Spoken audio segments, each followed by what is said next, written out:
Hello everyone, and we are back again. आज का topic है हिंदी में because I don't think so English में ज़्यादा मेरे को वैसे भी कुछ मिलेगा बोल के। तो आज हम डिज़ाइन करेंगे लोन मैनेजमेंट सिस्टम। थोड़ा सा डिफरेंट रहेगा ये पेमेंट मैनेजमेंट सिस्टम से। तो अब ये क्वेश्चन क्यों आता है? कभी कभी आप जब स्ट्राइप का इंटरव्यू दोगे, रेजर पे का इंटरव्यू दोगे, पेटीएम का इंटरव्यू दोगे, कोई भी फिनटेक कंपनी का इंटरव्यू दोगे, या इवन गूगल पे अमेजोन पे कोई डिज़ाइन करने बोल दिया तो आएगा। तो हम क्या करेंगे, वही करेंगे आज कि एक सीनियर इंजीनियर की तरह इंटरव्यू रूम में जो होता है उसके बारे में बात करेंगे। कैसे रिक्वायरमेंट शुरू हो रहा है, क्या एपीआई है, क्या डेटा मॉडलिंग है, ठीक है।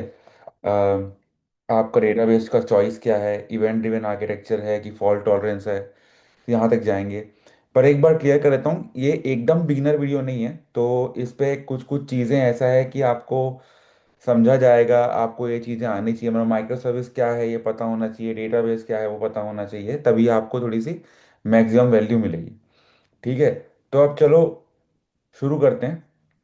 तो बेसिकली हमें अभी क्या काम करना है, अभी हम बात करेंगे दो ऐसे चीज़ों के बारे में जो मैं तुरंत डायग्राम नहीं बना रहा हूँ बट बात कर रहा हूँ। तो जिनको बोलते हैं फंक्शनल रिक्वायरमेंट्स, और दूसरा तो आप समझ ही गए होगे, फिर भी मैं कॉपी पेस्ट कर ही देता हूँ, नॉन फंक्शनल रिक्वायरमेंट्स, राइट।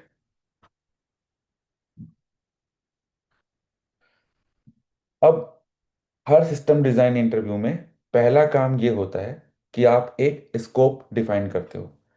मतलब कि अगर सीधा आप डायग्राम बनाना चालू कर दोगे बिना रिक्वायरमेंट पूछे, तो होगा कि क्या बोलते हैं, आपको कोई पता नहीं है कि भाई प्रोडक्शन सिस्टम कैसे होता है, क्या होता है। ये चीज़ें समझ में आएगी किसको आएगी, इंटरव्यूअर को आएगी। तो हमें पहले क्या करना है, पहले स्कोप डिफाइन करना है कि हम एक्चुअल में प्रॉब्लम क्या सॉल्व कर सकते हैं। तो फंक्शनल रिक्वायरमेंट में आपको कुछ कुछ चीज़ें लिखनी है। जैसे कि पहला जो है कि जो कस्टमर जो है क्या वो लोन अप्लाई कर सके, उसके लिए हमें क्या चाहिए, तो हमें कस्टमर चाहिए पहले, है ना। कस्टमर जो है, तो कस्टमर के डॉक्यूमेंट चाहिए, है ना, जैसे नेम, इनकम, ये सब। दूसरा हमें क्या चाहिए कि सिस्टम का क्रेडिट वर्दीनेस इवेल्युएट करना, ठीक है। तो क्रेडिट रेटिंग, राइट, लाइक आपका क्रेडिट स्कोर हुआ, इनकम हिस्ट्री, ये सब चीज़ आप निकालोगे। तीसरा ये है कि अगर लोन अप्रूव हो गया तो इस पैसे को कस्टमर के बैंक अकाउंट में कैसे डालोगे, तो लोन डिसबर्समेंट, है ना, डिसबर्समेंट पोस्ट लोन, ठीक है। अब क्या करोगे, अब आपको लोन तो आपने दे दिया, अब लोन देने के बाद क्या होता है, ईएमआई होती है। तो ईएमआई पेमेंट, है ना, ट्रैकिंग। उसके बाद क्या होता है, अगर पेमेंट सब कुछ सही चल रहा है तो ठीक है, लेकिन अगर पेमेंट सही नहीं चल रहा है तो क्या, ईएमआई फेलियर डिटेक्शन, है ना, एंड एक्शंस। नाउ लास्ट वाला क्या है कि लोन क्लोज करने का रिक्वायरमेंट है। तो ये बेसिकली नॉर्मल रिक्वायरमेंट है आपके उसके। अब आते हैं हम लोग नॉन फंक्शनल रिक्वायरमेंट पे। ये वहाँ पे है जहाँ पे एक्चुअल पे जितना ज़्यादा आप बात कर सको जितने कम टाइम में, वो बेनिफिट है। तो बोलने का ये मतलब है कि पहले तो आप बोलोगे कि भाई आपका सिस्टम जो है वो हमेशा चालू रहना चाहिए। Availability should be 99.99%। मतलब क्या है कि सिर्फ महीने में, like in a month, 4 minute down time in a month. समझ रहे हो, like it's that crucial, that much is allowed. Now will talk about like क्या होना चाहिए latency. The system should be low latency, that means the credit worthiness should come under 500 milliseconds. मतलब कि credit जो आप check करते हो loan apply करने के पहले, वो आपका डिसीजन जो है वो बहुत जल्दी आना चाहिए, ठीक है। पेमेंट एक्नॉलेजमेंट जो रहेगी आपकी 200 मिली सेकेंड के अंदर आ जानी चाहिए। कोई बैच नहीं, सब रियल टाइम चाहिए। एक्नॉलेजमेंट की बात कर रहा हूँ, ठीक है, प्रोसेसिंग की बात नहीं कर रहा हूँ। फिर आते हैं हम लोग मेन चीज में, कंसिस्टेंसी। जहां पे भी पेमेंट के बारे में बात चल रहा है, जहां पे भी फाइनेंशियल ट्रांजैक्शन के बारे में बात कर रहे हैं, आपको कंसिस्टेंसी चाहिए, वो भी इवेंचुअल नहीं, स्ट्रॉन्ग कंसिस्टेंसी। तो कभी इस पे लड़ना ही मत इंटरव्यूअर से, बोला नहीं मेरे को स्ट्रॉन्ग कंसिस्टेंसी ही चाहिए। 1 रुपए का भी जो हिसाब है वो इधर उधर नहीं होना चाहिए, वरना it's a loss for you, there will be lot of fraud detection and all those thing will be there, right? Then your system should also be durable. Durable means, that means every event, every particular transaction is a permanent thing, right? It will never be deleted। समझ गए? कभी delete नहीं होगा ये, कभी भी नहीं होगा। तो ये हमने एक तरीके से बना लिया कि भाई हमारा लोन मैनेजमेंट सिस्टम का फंक्शनल रिक्वायरमेंट और नॉन फंक्शनल रिक्वायरमेंट क्या है। अब हम आते हैं थोड़े से मेन मुद्दों पे, कि हम बात करेंगे स्केलिंग की। स्केलिंग की हमेशा बात करना, बिकॉज आप डिस्ट्रीब्यूटेड सिस्टम बना रहे हो, तो वो स्केल को करने के लिए ही बना रहे हो। ठीक है? तो ये होता है कैपेसिटी एस्टिमेशन के बारे में। तो जैसे आपको पहले इंटरव्यू में से पूछना है कि भाई टारगेट कस्टमर कितने कितने कस्टमर्स हैं। समझ, सपोज हमारे पास इंटरव्यूअर ने बोला कि 1 मिलियन कस्टमर्स हैं, ठीक है, और 2 लाख आपके एक्टिव लोन्स रहेंगे कोई भी टाइम पे। तो अब इसमें क्या होता है कि 2 लाख एक्टिव लोन्स हैं, और आपकी 10,000 EMI रहेगी पर डे। तो बेसिकली अब पीक क्या रहेगा, जैसे मान लो आपका स्टार्टिंग ऑफ द मंथ है या एंडिंग ऑफ द मंथ है, तो आपकी पीक हो सकती है 3 lakh EMI in a day. ठीक है? तो ये क्या हो रहा है, बेसिकली कस्टमर इतने हैं, लोन इतने हैं, 2 लाख के लोन है। ठीक है? और आप ये बोल रहे हो कि जैसे ही पहला month, first of the month में क्या होता है कि आपकी सैलरी कटती है, EMI कटती है ना, तो वो इतने हो सकते हैं। लोन्स और EMI में अंतर है। ठीक है? तो अब क्रेडिट डिसीजन क्या होता है कि मान लो अम, आपको अराउंड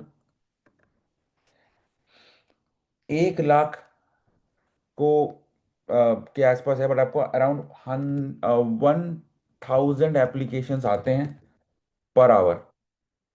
ठीक है? मतलब कि 17 पर सेकेंड। ठीक है? कैसे हट आप उसको पर आवर में आप करोगे और उसको आप डिवाइड करोगे, तो आपको मिलेंगे 17। अब आप बोलोगे भाई 17 कैसे मिलेंगे, है ना? तो इसका कैलकुलेशन ऐसे होता है। तो ये 17 एप्लीकेशन जो है आपका, ये पर मिनट है। ठीक है? बिकॉज 1,000 एप्लीकेशन हम पर आवर ले रहे हैं। अब आपकी बात होती है, हम पेमेंट प्रोसेसिंग की बात करेंगे, इतना मत घुसना इसमें, बट बता दे रहा हूँ मैं। प्रोसेसिंग पीक क्या होगी आपकी, 500 ट्रांजैक्शन पर सेकेंड है। ओके। अब ये सब क्या होती है, जब सैलरी आपका बनता है महीने के स्टार्टिंग पे, सब लोग पे करते हैं, राइट? अब ये नंबर्स को ध्यान से रखो, ताकि क्योंकि हम इस पे डिसीजन ले रहे हैं कि भाई हम कहाँ पे शार्टिंग करेंगे, कहाँ पे इवेंट ड्रिवन होगा, और कहाँ पे आपकी आइडम पोटेंसी आएगी। सो ये सब चीज़ें हम यहाँ पे वैलिडेट करेंगे। और इस चीज़ को हम यहाँ पे भी देखते हैं कि जो ये वैल्यू है, ये पीक है मान लो। ठीक है?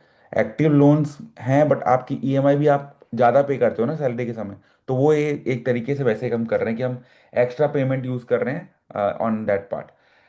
सो if you want like to avoid this, you can just say 30,000 EMI, है ना? फॉर पीक आपने डाल दिया है कि भाई इतना EMI एक दिन में आ सकता है, 3x में। ओके। नाउ आते हैं हम लोग मेन मुद्दों पे, यानी कि हाई लेवल आर्किटेक्चर पे। तो देखो, थोड़ा सा मैं इसको नीचे करता हूँ। अब क्या होता है कि आपको एक काम करना है किस पे, इस भाई साहब पे, जिसको हम बोलेंगे API गेटवे। ठीक है? उसके बाद आपको API गेटवे क्यों, क्योंकि वो ऑथेंटिकेशन और ये सब का काम करेगा। और उसके बाद आप कुछ और बंधु लोग को बनाएंगे, जिनका नाम है, तो देखो पहले हम इसको बना देते हैं, बिकॉज हमने भी बहुत सारे सर्विस की बात की थी, तो हम वो सारे सर्विस को लेके चलेंगे। ठीक है। तो पहली सर्विस क्या होगी भाई, कस्टमर पहले तो आएगा ना, ऑनबोर्डिंग सर्विस।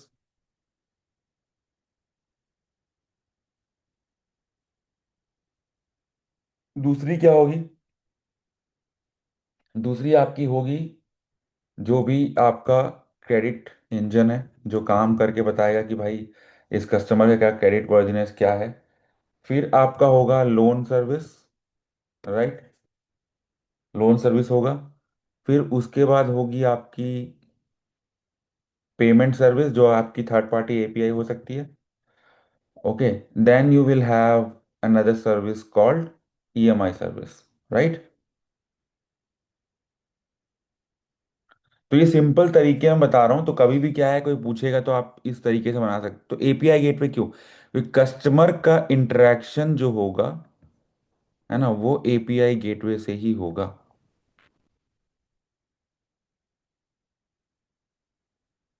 ओके, तो हम ऐसे करते हुए बनाएंगे।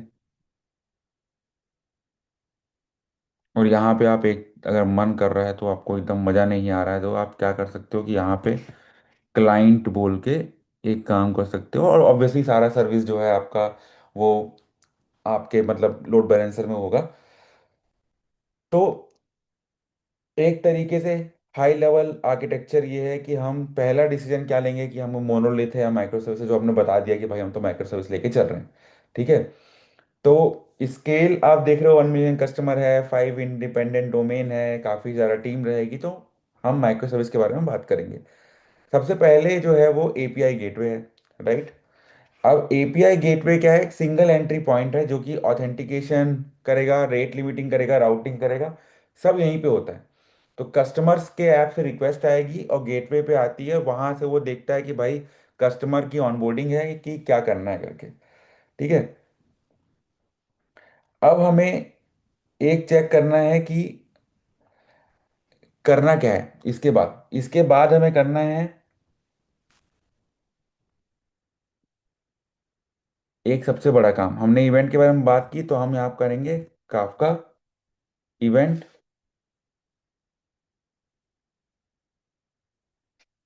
बस ठीक है, और ये सारे चीजें जो हैं एक तरीके से आप इवेंट पे डालते रहोगे कि मैंने ये बना दिया, मैंने ये चेक कर दिया, मैंने वैसा कर दिया, इस टाइप का। ओके। अब इसके बाद, ये सब करने के बाद,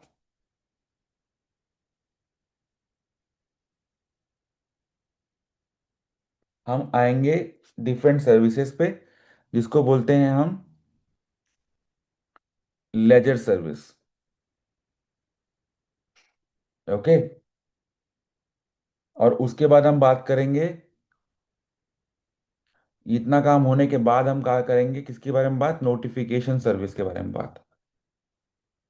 तो ये देखो ऐसे आपको बनाना है, क्योंकि लेजर क्या करता है कि भाई डबल अकाउंट बुक कीपिंग होती है, कि भाई अगर मैंने कहीं से पैसा लिया है तो कहीं डालूंगा, उसका प्रोसेस क्या है, और उस पे, और साथ ही साथ लेजर जो रहता है वो अप एंड डाउन नहीं रहता है। इसका मतलब ये है कि हम उस पे चेंज नहीं कर सकते कुछ भी चीज़। ठीक है। और साथ ही साथ ये करने के बाद आप अपना डेटा इंजीनियर के लिए भी तो कुछ रोजी रोटी रखोगे ना, तो वहाँ पे आता है आपका एनालिटिक्स। Okay, service. तो इतने करने के बाद आप क्या करते हैं कि एक जो काफका का आपका इवेंट बस है, ये सब कुछ का बैकबोन आपको दिख ही गया है, जैसे एक एपीआई गेटवे है। तो जब भी कोई इंपॉर्टेंट इवेंट होता है, जैसे लोन डिसबर्स हुआ, पेमेंट आया, ईएमआई मिस हुई, वो सब काफका इवेंट पे जाता है, और काफ़ी सारे सर्विसेज उसे कंज्यूम करते हैं। तो इसलिए क्या होता है, हम काफका का जो कंज्यूमर है वो ये सारे भी हैं। ओके, एक तरीके से सब कुछ काफका पे कंज्यूम कर रहे हैं। ओके। अब ये क्यों इंपॉर्टेंट है, क्योंकि अगर नोटिफिकेशन सर्विस डाउन है तो पेमेंट प्रोसेसिंग रुकता नहीं है। ठीक है। काफका बस इवेंट बफर करते रहता है, जब भी नोटिफिकेशन सर्विस वापस आएगी तो वो उस इवेंट को प्रोसेस कर लेगी। ओके। अब हमें ध्यान देना है कि क्या क्या चीज़ें सिंक है, क्या क्या चीज़ें ए सिंक है। तो काफका के सारे इवेंट जो है वो ए सिंक रहेंगे, और सिंक्रोनस कॉल हम रेस्ट या जीआरपी से कर सकते हैं, ठीक है। अब देखो, क्रेडिट इंजन से जो ऑनबोर्डिंग होती है वो सिंक्रोनस होगा। अगर मैं ये बात करूं, जो ये पर्टिकुलर एरिया है, ठीक है, इसको हम बोलेंगे सिंक। तो यहाँ पे क्योंकि हमको तुरंत चाहिए ना रिक्वेस्ट, जब तक ऑनबोर्डिंग में आपकी चेक नहीं होगी आप उसको फ्लो नहीं कर सकते, राइट। और जो पेमेंट सर्विस जो है, उसके बाद जो भी जीएल अपडेट नोटिफिकेशन एनालिटिक्स हो रही है, वो सब जो है वो एसिंक होगी, ठीक है। पेमेंट सर्विस से मान लो आपने जो भी लेजर अपडेट किया, हालांकि वो तो इससे होगा बट आप फिर भी कर रहे हो, तो ये सारी जो है वो एसिंक होगी। अब ये आपसे पूछ सकते हैं कि भाई क्यों, क्योंकि आप पेमेंट आपने एक्सेप्ट किया है, फिर आपने पेमेंट सर्विस जो है वो बात करेगी एक तरीके से एक्सटर्नल पेमेंट प्रोवाइडर से, और वहां से वो जाके आपका स्टेटस लेके आएगी। तो मान लो कुछ फट गया, कुछ टोकनाइजेशन हुआ, वो सब बारे में हम बात करेंगे, है कि नहीं। अब जैसे मैं इसमें एक बात करूं कि हमने एक ले लिया एक्सटर्नल प्रोवाइडर। ये कौन है? ये आपका स्ट्राइप है, या आपका पेपाल हो सकता है, कुछ भी हो सकता है। तो ये उससे बात करेगा। तो ये पहले पेमेंट के समय, ये जब आपको वाया स्ट्राइप कस्टमर के अकाउंट में डालेगा, तो ये बोलेगा कि मैंने पेमेंट प्रोसेस करने में चालू कर दिया है, तो वो लेजर पे डालेगा। फिर जब कस्टमर के अकाउंट पे चला गया तो वो पेंडिंग से प्रोसेसिंग पे जाएगा। फिर जब कस्टमर रिसीव कर लिया तो कंप्यूटर पे जाएगा। फिर ये यहाँ से नोटिफिकेशन सर्विस में देगा एक तरीके से, ठीक है। तो ये आपको समझना है कि भाई अम, कैसे होता है, क्या होता है, और उस हिसाब से आप काम करोगे। अब हमको ये सारी चीज़ें बेसिकली सब कुछ आपके लोन पे नहीं होगा। तो आपकी जो लोन सर्विस है वो काफका में डालेगी, आपकी पेमेंट सर्विस भी काफका में डाल सकती है, या पेमेंट सर्विस डायरेक्टली लेजर में एंट्री भी कर सकती है, लेकिन वो सिंक्रोनस होगा। तो इसलिए वो काफका में डालेगा, काफका से भी आपका काम हो सकता है, राइट। तो आप एक तरीके से ये समझ जाओ कि आपको अब आगे क्या करना है। तो इतना एक तरीके से आपको समझना, let me remove this, okay. Let me remove this, and now I can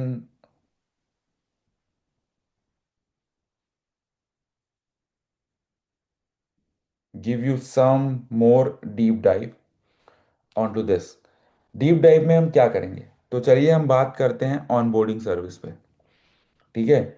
onboarding service पे अगर हम बात करें तो there will be three main things, okay. क्या लगता तो वो सिंपल है, but there are multiple things inside onboarding services. Like मैं इसको थोड़ा सा इधर लेके बात करूं, तो there will be what, this onboarding service will have three things, ठीक है। जैसे क्या? It will have KYC, it will have personal identification, right, PII stored, and then it will have a customer profile DB, right. तो ये सारी चीज़ें यहाँ पे आएंगी। अब ये DB जो आपका है वो डेटाबेस है, तो मैं इसको अलग से ही बना देता हूँ ताकि आपको लगे ना कि कुछ हो रहा है, ओके। तो ये आपका कस्टमर प्रोफाइल DB है, ओके।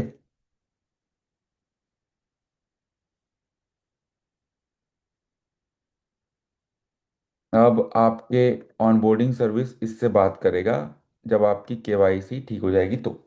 अब इसमें क्या होगा, पहले आपको रहेगा कि API आपके पास रहेंगे। पहले API आप बनाओगे इसमें, जो रहेगा पोस्ट V1 कस्टमर्स, राइट।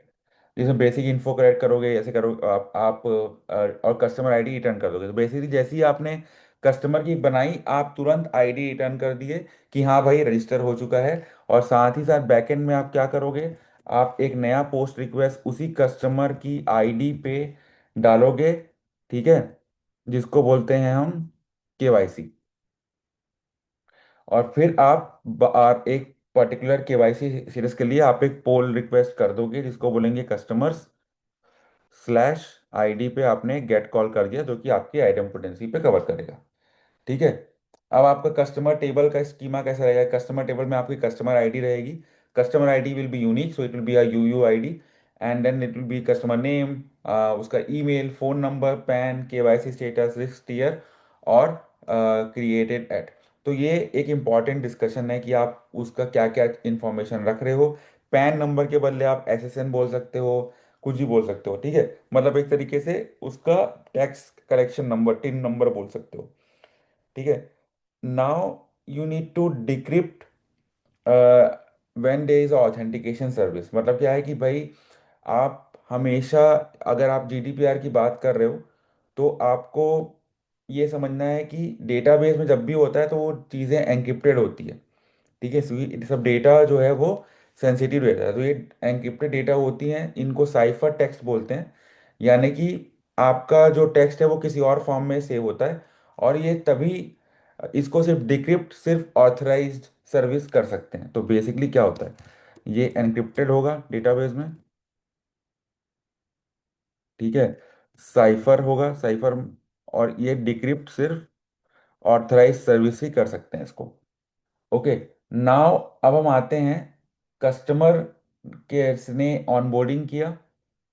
अब हम इसमें से चलिए बाहर निकलते हैं और एक सिंपल सा नया बनाते हैं, आपका कस्टमर, ठीक है।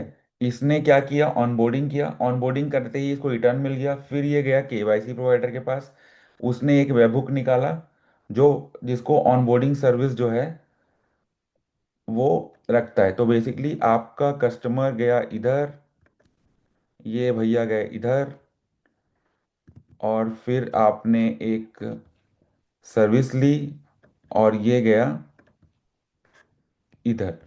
तो बेसिकली आपका कस्टमर जो है उसने ऑनबोर्डिंग सर्विस कॉल की, ऑनबोर्डिंग जो गया वेबहुक के पास, वेबहुक में आपको कोई भी जो केवाईसी प्रोवाइडर है, मान लो ऑनफिडो या आईडी फाई, ऐसे कोई प्रोवाइडर होंगे जो ये काम करेंगे, ठीक है। And this is a webhook for the provider, and then they will have a, basically this is a provider web, इस केवाईसी प्रोवाइडर, ये बात करेंगे एक वेबहुक से, ठीक है, जिसमें आप सब कुछ सेट करोगे, और फिर आप ऑनबोर्डिंग सर्विस में ये भेज देगा, और यहाँ से आप एक तरीके से इवेंट पे डाल दोगे कि मैंने ख़त्म कर दिया है, ठीक है। अब केवाईसी फ्लो पे काफ़ी इंजीनियर्स गलती ये करते हैं कि केवाईसी जो है वो सिंक्रोनस नहीं है, ठीक है। तो जब भी आप थर्ड पार्टी प्रोवाइडर को केवाईसी के लिए कॉल करते हो, जैसे ऑनफिडो है या आईडीफाई है, ये वेरिफिकेशन करते हैं और वेबहुक से रिस्पॉन्स देते हैं।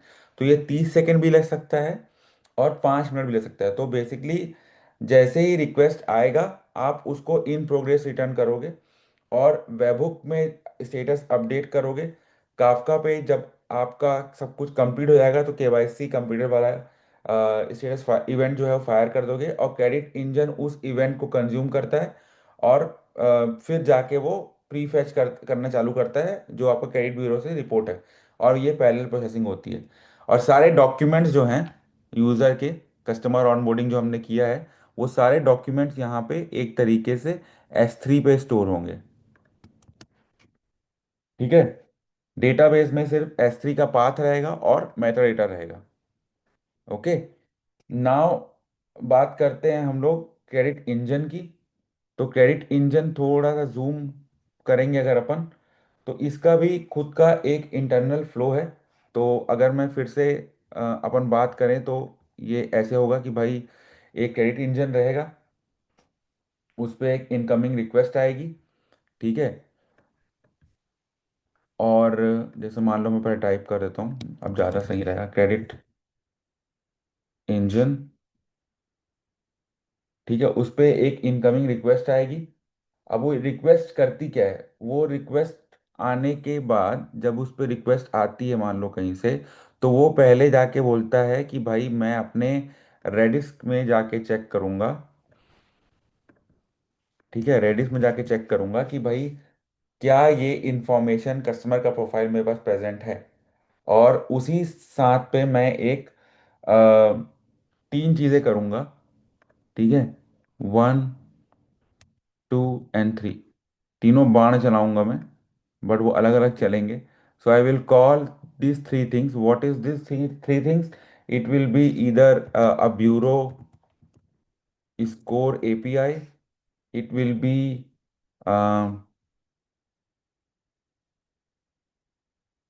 Internal history.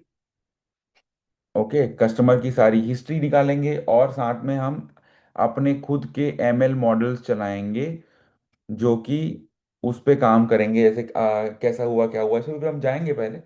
और ये करने के बाद, ये सब करने के बाद, हम ये सब चीज़ें करने के बाद हम एक पॉलिसी रूल इंजन चलेगा, है ना, ये सबसे।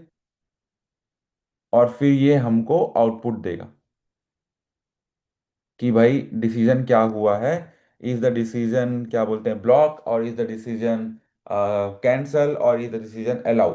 ब्लॉक में ये कैंस क्या, बेसिकली कॉन्फ्लिक्ट में आप क्या करोगे, और तरीके से उसे ठीक करने की कोशिश करोगे, बट उसको पॉज नहीं करोगे, ओनली ब्लॉक में आप पॉज करोगे। तो ये सबसे क्रिटिकल सर्विस है, जबकि आपको समझ में आ रहा है कि पूरा मेन ये है। इसका टारगेट क्या था? टारगेट इसका ये था कि हमें 5,500 मिली सेकेंड में रिटर्न करना है, मतलब 95% ऑफ द रिक्वेस्ट को हमें जल्दी करना है। तो इसमें क्या होगा कि आप कंसिडर करो कि एक एपीआई भी कॉल करनी है, और आपको इंटरनल हिस्ट्री भी चेक करनी है, मॉडल भी रन करना है, तो तो हमने पैरेलल चला दिया सब कुछ, और हमने कंप्यूटेबल फ्यूचर या प्रॉमिस से काम किया, और हमने एक रिक्वेस्ट भेज दी कि हाँ भाई सही हो जाएगा तुम्हारा काम, हमने रिक्वेस्ट ले ली है, अब तुमको हम सारा काम कर देंगे। तो सिक्वेंशली तो पॉसिबल है नहीं। अब पैरेलल ब्लॉक में हमने तीन लाइन देखी कि ब्यूरो एपीआई, रेडिस का हमने, ब्यूरो एपीआई भी जो है वो उस पे भी एक तरीके से आप रेडिस पे बात कर सकते हो, ठीक है। तो इस पे क्या होगा कि हर चीज़ को आप रेडिस में कैश करोगे, और वो उसका टाइम टू लीव आप 48 घंटे रख सकते हो, कि एक बार आपने फैच कर लिया तो वो 48 घंटे तक वैलिड है। तो हर बार आपको हर चीज़ पे क्रेडिट डिसीजन चेक नहीं करना है, क्योंकि वो स्लो हो सकता है। और आप ब्यूरो एपीआई पे जो भी बाहर की एपीआई है उसमें सर्किट ब्रेकर लगा दोगे, ठीक है। अगर मान लो 5 रिक्वेस्ट फेल हो गए 10 सेकंड में, तो सर्किट को ओपन कर दोगे। फॉल बैक क्या करोगे? फॉल बैक आपका है कि कैश स्कोर आप भेजो, और डिसीजन जो है उसको मैनुअल रिव्यू में डाल दो। जैसे ही ब्यूरो एपीआई अप होगा तब हम काम करेंगे। अब इस पे टेबल पे आता है। टेबल में क्या होगा? कस्टमर की आईडी, डिसीजन की आईडी, ब्यूरो का स्कोर, इंटरनल स्कोर, और डिसीजन क्या हुआ, जो हमने बोला अप्रूव्ड हुआ, डिक्लाइंड हुआ, कि मैनुअल रिव्यू, जो हमने चैलेंज बोला था, मैनुअल रिव्यू, कितना अमाउंट अप्रूव हुआ है, क्या इंटरेस्ट रेट है। देखना, इंटरेस्ट रेट हमेशा डेसिमल पे जाएगा, और रीजन कोड्स जो कि जेसॉन बाइट रहेंगे, ठीक है। रीजन कोड्स में, क्योंकि रिजेक्शन रीजन जो होते हैं वो ऐड होते रहते हैं ओवर टाइम। नया रीजन ऐड करना है तो आपको स्कीमा माइग्रेशन नहीं चाहिए, इसलिए आप जेसन बी ऑब्जेक्ट करोगे, ताकि आप नया फील्ड डाल सको। इंटरेस्ट रेट को हमेशा डेसिमल में लेना, परसेंटेज में नहीं लेना, फ्लोट में नहीं लेना, ठीक है, क्योंकि फ्लोटिंग पॉइंट एरर आ सके, तो हमेशा डेसिमल, बिग इंट, ऐसे चीज़ों पे लेना। अब थर्ड जो है कि डिसीजन जो है वो इम्यूटेबल है, एक बार स्टोर हुआ तो वो अपडेट नहीं होगा। तो अगर कस्टमर रीअप्लाई करेगा तो नया डिसीजन आईडी बनता है, ठीक है। तो पूरा हिस्ट्री प्रिजर्व होता है, ताकि आप ऑडिट ट्रेल कर सको। ओके। अब ऑफर एक्सपायरी भी करना है, कि डिसीजन जो आया है वो 72 घंटे में एक्सपायर हो जाए, तो कस्टमर को उस 72 घंटे पे उसे एक्सेप्ट भी करना है, ठीक है। अब यहाँ पे आपको ये एक चीज पूछ सकता है कि अगर एमएल डाउन है तो क्या करोगे? तो देखो, एमएल का आप लास्ट हमेशा, सब कुछ का आप लास्ट स्कोर को कैश करके रखोगे, और वही भेजोगे। और आप बेसिकली, आपको फटाफट करना है तो आप ये एमएल रिव्यू को बाद में भी कर सकते हो, क्योंकि ये पूरा टाइम लेता है करने पे। तो आपको इमीडिएटली नहीं करना है, एसिंक्रोनस कॉल है, ठीक है। और आपको इसको बाद में अगर कुछ भी दिक्कत होती है, फ्लैग कर दो मैनुअल रिव्यू के लिए। और सिर्फ ब्यूरो ओनली मॉडल पे करना, भेजना। तो आपको कस्टमर की जर्नी को ब्लॉक नहीं करना है, बिकॉज ये आपको पैसे आ रहे हैं। आप बाद में कभी भी कुछ भी कर सकते हो, ठीक है। अब लोन सर्विस के बारे में बात करते हैं। हमने अच्छे से बात कर ली, तो हम आते हैं ये तीसरे भाई साहब के पास, जिनको बोलते हैं लोन सर्विस, है ना। तो लोन सर्विस पे अगर आप देखो, तो लोन का भी मैं फिर से बता दूं, तो लोन आईडी रहती है, है ना, कस्टमर आईडी रहेगी, आपकी डिसीजन आईडी रहेगी जो डिसीजन आई थी, क्या प्रोडक्ट में लोन है, ठीक है, क्या प्रिंसिपल है, क्या इंटरेस्ट है, क्या टेन्योर है, क्या डिसबर्स, कितना पैसा डिसबर्स हुआ है ना, कितना आउटस्टैंडिंग है, कितना इंटरेस्ट लग चुका है, एंड ऑल दोज थिंग्स। तो अब इस पे लोन सर्विस जो है उसके अंदर दो आता है कि लोन का ओरिजिनेशन और सर्विसिंग इंजन, इन दोनों को आप सेपरेट कर सकते हो। लोन सर्विस में दो लॉजिकली सेपरेट काम करते हैं कि पहला ये होता है कि कस्टमर ने ऑफर एक्सेप्ट किया, अब लोन अमाउंट क्रिएट होगा। तो इसके लिए आप लोन्स कर सकते हो, इसमें कस्टमर आईडी डिसीजन आईडी रहेगी। जैसे एक पोस्ट कॉल कर सकते हो, ठीक है, जिसमें कस्टमर आईडी डिसीजन आईडी रहेगी, और सिस्टम का जो सिस्टम क्या करेगा, लोन अमाउंट अकाउंट क्रिएट करेगा, रीपे शेड्यूल सिस्टम विल क्या करेगा, लोन अकाउंट आपको क्रिएट करेगा, है ना। फिर आप रीपेमेंट शेड्यूल जनरेट करते हो, स्टेटस जो है वो पेंडिंग या उस पर रहता है, ठीक है। अब देखो, आउटस्टैंडिंग बैलेंस और एक्योर्ड इंटरेस्ट, ये दोनों फील्ड्स काफी क्रूशियल हैं और क्रिटिकल हैं, क्योंकि आउटस्टैंडिंग बैलेंस हर पेमेंट पे अपडेट होगा, एक्योर्ड इंटरेस्ट आपका डेली अपडेट होता है। एक बैकग्राउंड चलती है, जॉब चलती है रिकंसिलिएशन की रात में, जो हर बार एक्टिव लोन इंटरेस्ट कैलकुलेट करती है, क्योंकि कभी भी कस्टमर एक्स्ट्रा पैसे डाल सकता है उस पर। तो इसलिए आपको उस दिन तक कितना इंटरेस्ट हुआ वो काम करेंगे, ठीक है। लोन की लाइफ साइकिल क्या है कि लोन की लाइफ साइकिल है पेंडिंग, ठीक है, फिर आपकी साइकिल है एक्टिव, और अगर पेमेंट मिस होता है तो डिलिंक्वेंट, अगर लोन क्लोज हुआ तो क्लोज, और जब रिकवरी इम्पॉसिबल हो तो रिटर्न ऑफ, और अगर आपने कोई मतलब कोई भी चीज़ें चेंज की है लोन पे तो वो आता है रीस्ट्रक्चर्ड, ठीक है। इतना समझ में आ गया। तो अब ये होता है कि रीपेमेंट टेबल के बारे में बात करेंगे। तो इसमें हम क्या करेंगे, रीपेमेंट में आपके पास एक शेड्यूल बनेगा, तो उसकी आईडी रहेगी कि किस चीज़ की रीपेमेंट हुई है, लोन की हुई है, कितना इंस्टॉलमेंट नंबर रहेंगे, ठीक है, कितना इंस्टॉलमेंट नंबर है वो, क्या ड्यू डेट्स हैं वो, प्रिंसिपल कितना ड्यू है, ठीक है, प्रिंसिपल कितना ड्यू है, इंटरेस्ट कितना ड्यू है, टोटल कितना है, पेड कितना हुआ है, पेड, ये सब आप कर सकते हो। और ये क्या होता है, जब भी लोन क्रिएशन होता है उस पे जनरेट होता है और स्टोर होता है। एक फॉर्मूला यूज होता है हर ईएमआई में, प्रिंसिपल और इंटरेस्ट का रेशियो चेंज होते रहता है। तो पहले में ईएमआई में ज़्यादा इंटरेस्ट आता है, बाद में प्रिंसिपल ज़्यादा आता है। तो ये जो पेमेंट प्रोसेसिंग फ्लो है वो कैसा होता है, कस्टमर ने फ्लो फ्लो किया या पे किया, ठीक है, कस्टमर ने पे किया। अब हम क्या करेंगे, अब हम एक पोस्ट एपीआई कॉल करेंगे आपका लोन का, जिसमें आपकी आईडी रहेगी, ठीक है, और उसका पेमेंट रहेगा।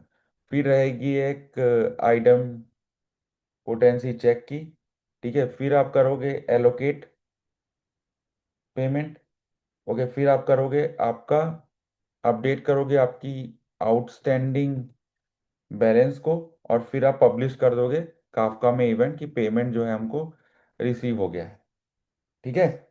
इतना समझना क्या। अब ये आइडम पोटेंसी क्या है, अगर आपने पेमेंट वाला वीडियो नहीं देखा है तो आइडम पोटेंसी जो है वो ये करते हैं कि अगर आप कितने बार भी सेम पर्टिकुलर ट्रांजेक्शन के लिए काम करोगे तो वो सेम रिजल्ट ही देगा। तो इसलिए आप हमेशा हमेशा आप यहाँ पे जो लोन आईडी है वो आपकी यूनिक रहेगी, पेमेंट आईडी यूनिक रहेगी, यूआईडी से बनाओगे, ताकि सेकेंड बार अगर डुप्लीकेट ट्रांजेक्शन हो तो आपको वो पुराने वाले का रिस्पांस भेज दे। और ये भी याद रखना कि आप ये पुराने वाले का रिस्पांस एक रेडिस क्लस्टर में चेक करोगे जहाँ पे ये होगा। तो अब हमें तुम्हें ये देखना है कि पेमेंट एलोकेशन जो है वो कैसे होता है, ओवरड्यू क्या होती है, ओवरड्यू की इंटरेस्ट क्या होती है। देखो, पेमेंट एलोकेशन का लॉजिक ये है कि जो इनकमिंग पैसे हैं वो ऐसे डिस्ट्रीब्यूट करो कि लोन अमाउंट में ऑर्डर मैटर करता है। कैसे मैटर करता है कि पहले आप ओवरड्यू की फीस लेते हो, फिर आप ओवरड्यू का इंटरेस्ट करते हो, फिर आप ओवरड्यू का प्रिंसिपल लेते हो, फिर करंट इंटरेस्ट, करंट प्रिंसिपल, ये रहे, तो ये बिजनेस रूल है। और आप इसको अलग अलग चेंज कर सकते हो, ठीक है। अब प्योर फंक्शंस बोलते हैं इसको, मतलब कि same inputs always same output. So इसको एकदम आपको साइड इफेक्ट फ्री लिखना है, इसको आपको बहुत ही एग्जॉस्टिवली टेस्ट करना रहता है।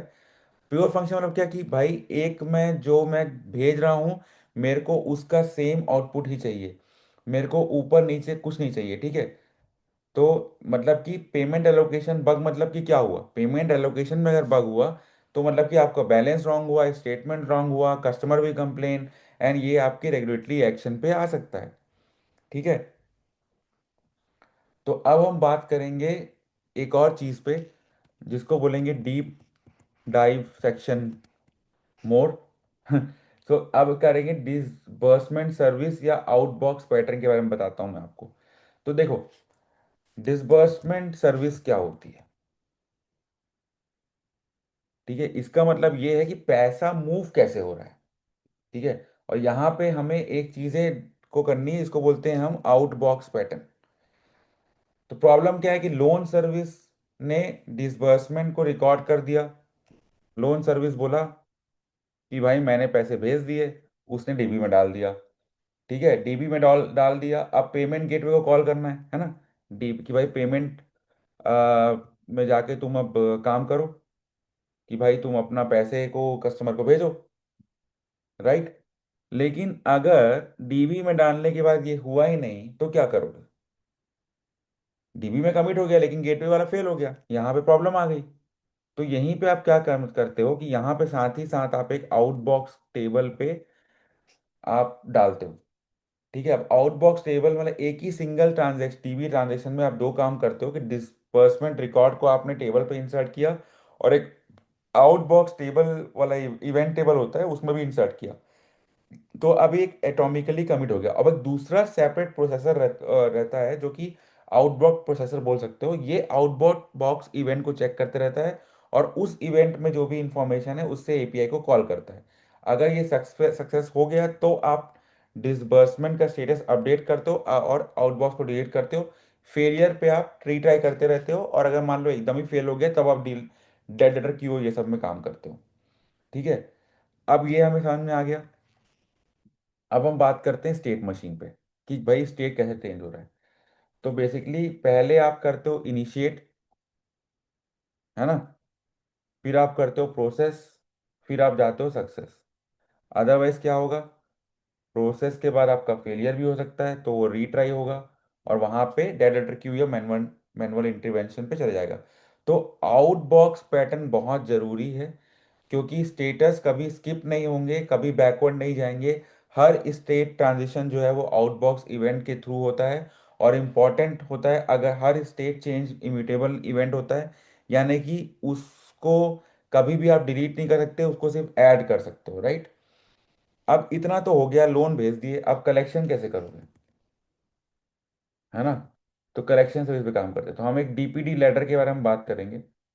यानी कि बेसिकली आप पहले टाइम पे आप कुछ नहीं करोगे, दूसरे में आप एक एसएमएस भेजोगे, ठीक है। फिर आप आईवीआर और ईमेल करोगे। डीपीडी मतलब डे पर डे। अब 1 से 7 में आप एसएमएस भेजोगे, मान लो 8 से 30 में आपने ईमेल किया, ठीक है।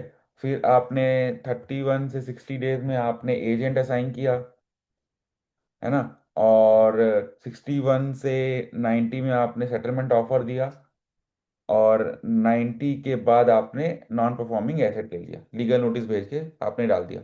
तो ये सब होता है। तो हर डीपीडी बकेट में एक्शन एक्सक्रिएट करोगे।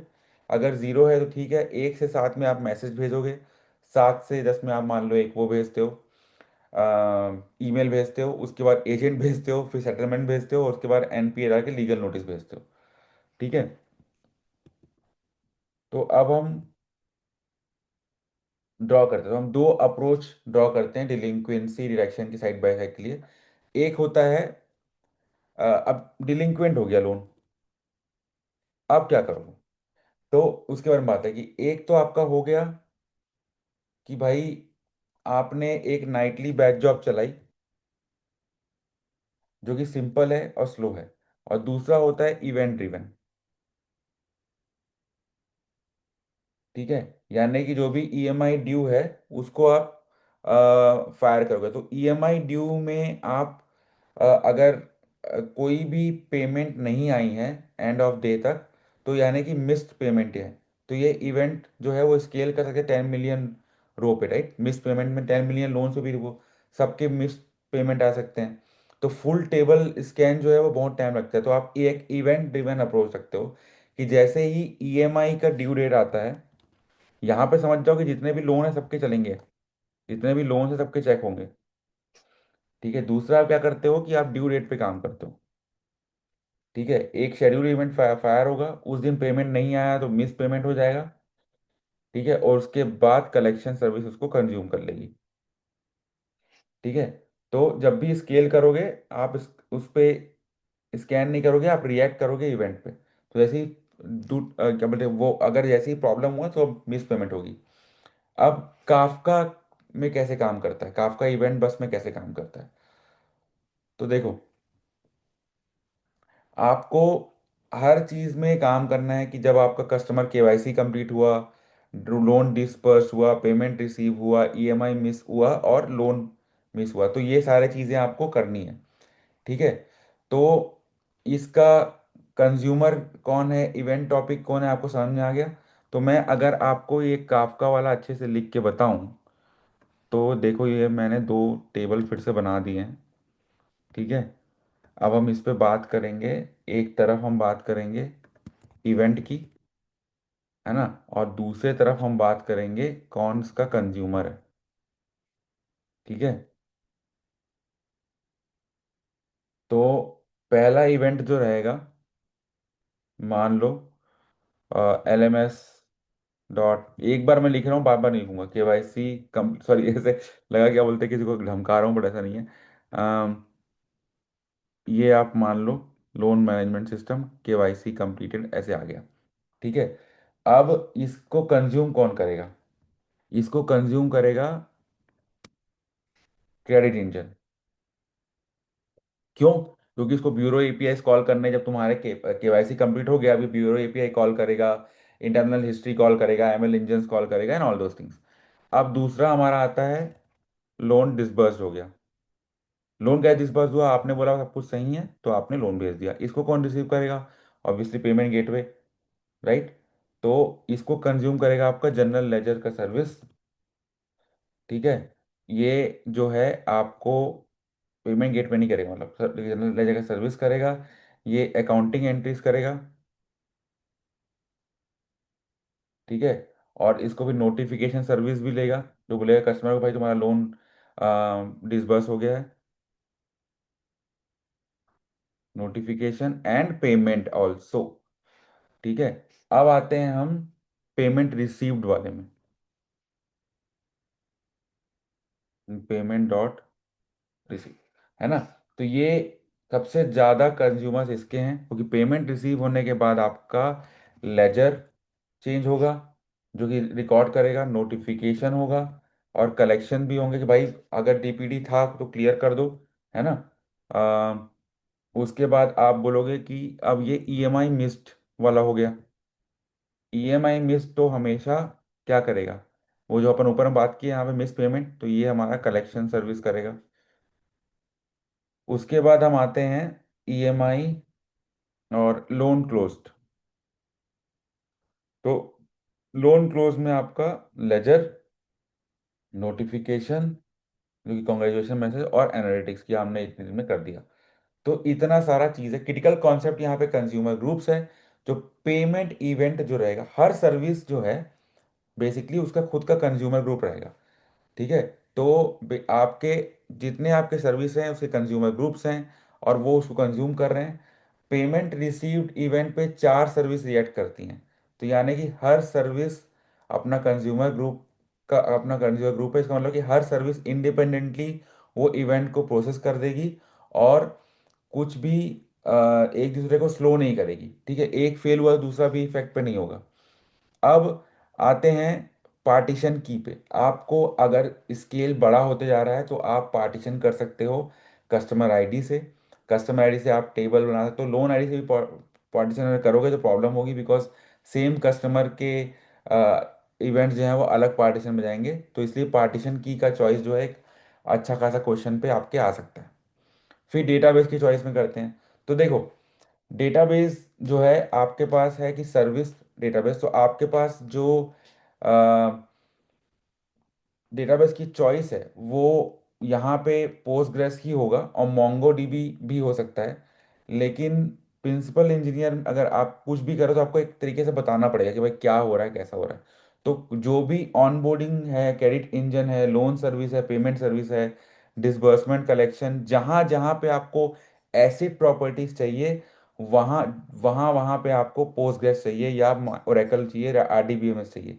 रेडिस, आप क्रेडिट इंजन के लिए रेडिस यूज कर सकते हो, जो कि ब्यूरो को कैश करेगा, कस्टमर प्रोफाइल कैश करेगा, सेशन डेटा कैश करेगा, टीटीएल कैश करेगा। नोटिफिकेशन के लिए आप कसांड्रा या डायनामो डीबी कर सकते हो, क्योंकि हाई राइट वॉल्यूम है, टाइम सीरीज डेटा है, तो कोई भी जॉइंस नहीं चाहिए रहता, रिलेशनल का ओवरहेड है नोटिफिकेशन में। एनालिटिक्स के लिए आप बिग क्वेरी या ओलैप डेटा क्वेरी के लिए कुछ भी आप यूज कर सकते हो। ठीक है। अब शार्डिंग स्ट्रेटजी अगर पूछता है तो 1 मिलियन लोन्स पे पोस्टग्रेस काम करता है क्या? कर देगा, पर 10 मिलियन पे नहीं करेगा।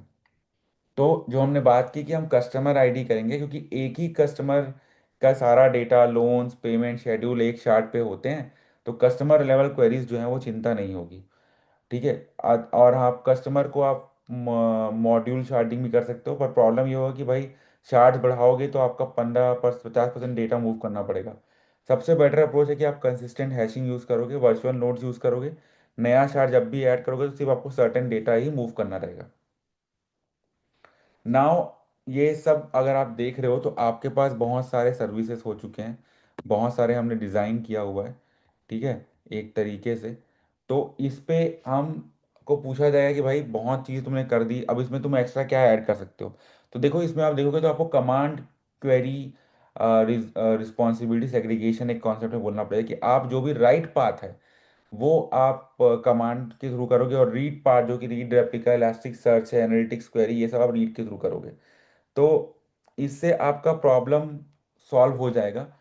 जैसे कि मान लो क्रॉस चार्ट क्वेरी प्रॉब्लम जो होती है, पोर्टफोलियो लेवल रिपोर्ट चाहिए, सारे लोन्स चाहिए जिसके डीपीडी जो है 60+ है, तो ये अगर ट्रांजैक्शनल डीबी पे चलाओगे तो दिक्कत होगा। तो अब क्या करोगे, काफका इवेंट स्ट्रीमिंग से कंटिन्यूसली आप रीड रेप्लिकास को आप अपडेट करते रहोगे, और इलास्टिक सर्च इंडेक्स अपडेट करते रहेगा, जिससे आपका क्रॉस चार्टिंग वाली क्वेरी भी चल सके।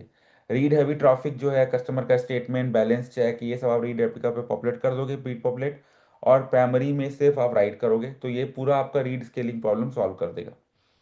अब आते हैं फॉल्ट टॉलरेंस और आपके रिलायबिलिटी पे। तो देखो, यहाँ तक आपको अगर पढ़ लिया हो तो कोई टेंशन नहीं है, बट हम बात करते हैं। देखो, फॉल्ट टॉलरेंस क्या है। तो आपका फॉल्ट टॉलरेंस में आप आता है idempotency, outbox pattern, circuit breaker, saga pattern, exactly once, Kafka processing, right. तो जैसे आइडम पोटेंसी है, तो आपका जो पेमेंट आईडी है वो हमेशा यूनिक होना चाहिए। तो क्लाइंट जो है जब भी रिक्वेस्ट भेजेगा तो वो एक आइडम पोटेंसी की के साथ भेजेगा, ये की आपके हेडर में आती है। तो पहले रिक्वेस्ट पे आपका अगर इंसर्ट सक्सीड हो गया तो सेकंड रिक्वेस्ट पे वो रीट्राई करने के लिए आप बोलोगे कि भाई ये दिक्कत है, तो आप मतलब इंसर्ट आपका होगा नहीं, बिकॉज ये ऑलरेडी प्रेजेंट है कैशे में। तो आप एक ओरिजिनल रिकॉर्ड भेज दोगे। इसको बोलते हैं डिग्रेडेड, मतलब degradation free kind of a thing. तो उससे क्लाइंट अगर रीट्राई करता भी है तो डबल पेमेंट नहीं होगी, नेटवर्क फेलियर होता भी है, क्लाइंट कैसे भी होता है, तो सब कुछ हैंडल हो जाएगा। फिर आउटबॉक्स पैटर्न पे अगर अपन बात करें तो हमने एक तरीके से बनाया हुआ है आउटबॉक्स पैटर्न कि भाई अगर आपका कोई भी डीबी ट्रांजैक्शन है जो लेजर पे या उस पे हो रहा है, और उसके साथ ही साथ आपको एक आउटबॉक्स के टेबल पे भी डालना है, इवेंट टेबल पे भी, ताकि कोई और इवेंट मैकेनिज्म सर्विस उसको पकड़ सके और उसको प्रोसेस कर सके। और अगर वो प्रोसेस नहीं होगा तो उसको जाके बोलेगा कि भाई ये जो प्रॉब्लम है ये रीट्राई करके वो काम कर सके। क्योंकि कहीं ना कहीं से प्रोसेस होगा ना, मान लो कुछ आपने लोन डिसबर्स कर दिया, तो पेमेंट तो होगी ना कभी तो। अब या तो वो नहीं हुआ तो डायरेक्ट लेटर क्यों में डालोगे, वो मैनुअली पेमेंट होगा। फिर आते हैं सर्किट ब्रेकर। तो देखो सर्किट ब्रेकर हमने बात कर चुकी हैं कि आपका,